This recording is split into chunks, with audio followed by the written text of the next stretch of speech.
Inalok di umano ng pera ang mga biktima ng bilyon-bilyong pisong housing loan scam kapalit ng kanilang pakikipag-areglo sa Globe Asiatic. Mariin naman itong itinanggi ng kampo ni Delphine Lee. Wala raw silang inalok para iurong ang kaso. May report si June Veneracion. Kasama si Carmen Ala sa mahigit 100 nagsampa ng reklamo laban sa Globe Asiatic at sa may-ari nitong si Delphine Lee.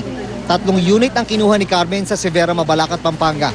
Umabot na sa 600,000 pesos ang nahuhulog niya. Pero peke ang nakuha niyang titulo. Ngayong nagkakasingilan na, tinatangka naman daw ng kampo ni Delphine Lee na aregluhin ang mga biktima. Noong nakarang taon, kinausap daw ng isang opisyal ng Globe Asiatic ang mga biktima na nakatira dito sa Severa, Mabalacat. Ang kanilang usapan, sumentro daw sa aregluhan. Si Helen Dizon pumunta po sa bahay, mga ilang beses yun, one day, tapos nasundan pa ng mga ilang araw. Gusto niya makipag-settle, sabi niya, ma'am, pwedeng aregluhin na lang natin.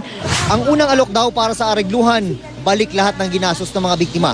Ang pangalawang alok, umabot na raw sa milyon ang usapan. Nung nagkaroon kami ng meeting, 1.2, yung mga ganon. Pero sabi ko kasi, hindi po ako papayag kasi nga, lalaban at lalaban pa rin ako. Kasi nga, biruin mo, 3 units yung nabili. Ano yun? Walang aregluhan din ang pangako ni Housing Czar at Vice President Jojo Marbinay nang makapagdialogo siya sa mga nabiktima ng umano'y housing scam ng developer na si Delphine Lee. Kahit pa raw may mga maimpluwensyang tao na gusto umanong umarbor kay Lee. Na marami hong lumalakad para sa kanya. Maraming nag-i-influensya para siya makaligtas o hindi na matuloy itong mga kaso. Sa bahagi po namin, wala pong aregluhan ito. Maging siya raw ay tinangkang lapitan ng mga galamay ni Lee. Sa akin mismo, napakaraming nilang nagsupunta rito. Yun sabi ko, ayoko dyan.